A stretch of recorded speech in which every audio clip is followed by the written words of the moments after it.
Now, one of the things that it's a hard one to parse, or I guess figure out how I explain.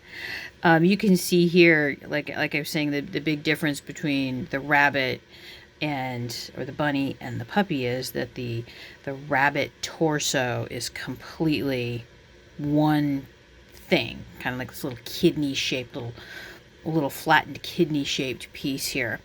And sewing on this first side, relatively easy. And you can see here, I've done a little flap here and stitch. This is something I've done for a long time. I've done this for years. And I don't put any kind of backing in here that stiffens this up or holds it out. There are times that I've done that. With some of the doll horses that I make, I'll add some cardboard to it. And some of the pieces I've made in like the last 10 years, I think I made some of those. Like some of the dolls with the button faces, I did that. Getting the second side on, I've got to tell you, is not easy, even for me. Like, I'm sitting here thinking about this, this cakewalk. I can do this in my sleep.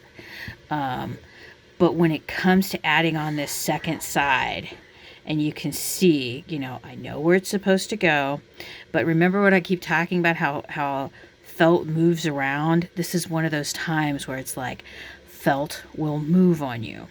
And when I say move, it'll pull and stretch, especially since the pieces I'm dealing with here are both wool blend felts. This has a little bit greater wool content in it, and this is a little bit more acrylic. For both of these, it was the same sort of thing. A little bit more acrylic in this one, and this is a wool blend as well that's a little bit thicker. So that's why I chose it for this bigger piece. So how do I mitigate that? Now, you remember if you looked at some of the pieces, how I pinned everything on the curves here. I have to do that because there's this one thing that I will fall into, one method of sewing that I'll fall into that always backfires. And if I'm not thinking about it, I will have to sit and pick something out, because what you guys don't realize is, for those that are just seeing pretty pictures on Instagram, there's a lot of picking stuff out.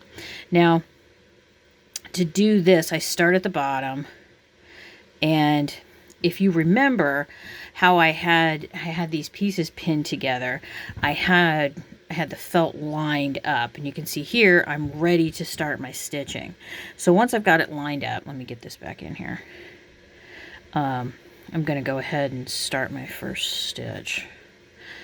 Okay, and I kind of know where I'm going to go, and this is where I start to fall into this, because it would be so much easier for me to hold it like this and stitch this way, which actually does this really strange thing where, I don't even know how to explain it.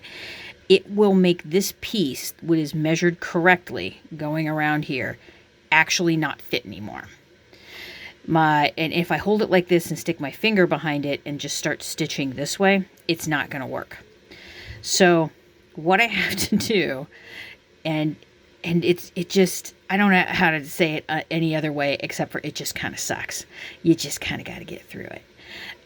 There's a lot of fiddling and a lot of stopping, but you paid your money, you get to see the show. I have to stop, and you can see I'm doing all this fiddling. It's like, okay, get this here. And sometimes I'll be able to I got to go through some, it's got some glue on here. I may be able to get 2 or 3 stitches. And then I've got to stop and reposition. Now, you may be asking, why am I not sticking pins in this? If this were a bigger piece, a larger piece, because you can see the relative sizes of these, this is much larger. Sticking pins in this one is not going to work as well, especially on these really super tight curves. So I basically just have to stop, position, and it's the stopping and the starting that I don't like, because if you've done any kind of needlework, the starting and stopping, your stitches aren't always as perfect as you want them to be. So you kind of want to get in that groove of stitching. And when you have to keep stopping and starting, you're really not in the groove. I have to kind of slow myself down. Okay, and pick it up and move it around. And again, I think what starts to irritate me is I can't go into my favorite hand position, which is, this hand position. I'm having to do this and this, which my hand cramps a little faster. So I stop, I reposition, I breathe. I sometimes will actually put this part off until perhaps I'm a little bit in a better frame of mind, if that makes sense. Like, I'm not rushed. I don't feel like I'm rushed. And again, stop, reposition, get it where I want it, and then make sure that stitch is pulled, because sometimes what will happen with this is I'll get a piece of thread looped around there and I'll be like 8 stitches ahead, and then I'll find a loop back there. Damn, that pisses me off. And again, and now we're going to slowly pick everything back out. And the picking isn't that bad, because when you're working with felt, especially, I gotta say, the one thing that the wool blend felt has going for it is that it's much easier to pick out. And that's what I'm going to do all the way around. And this will take me twice as long as sewing this, because I keep having to stop and reposition. And then once this is done, I'm going to show you how I got it stuffed.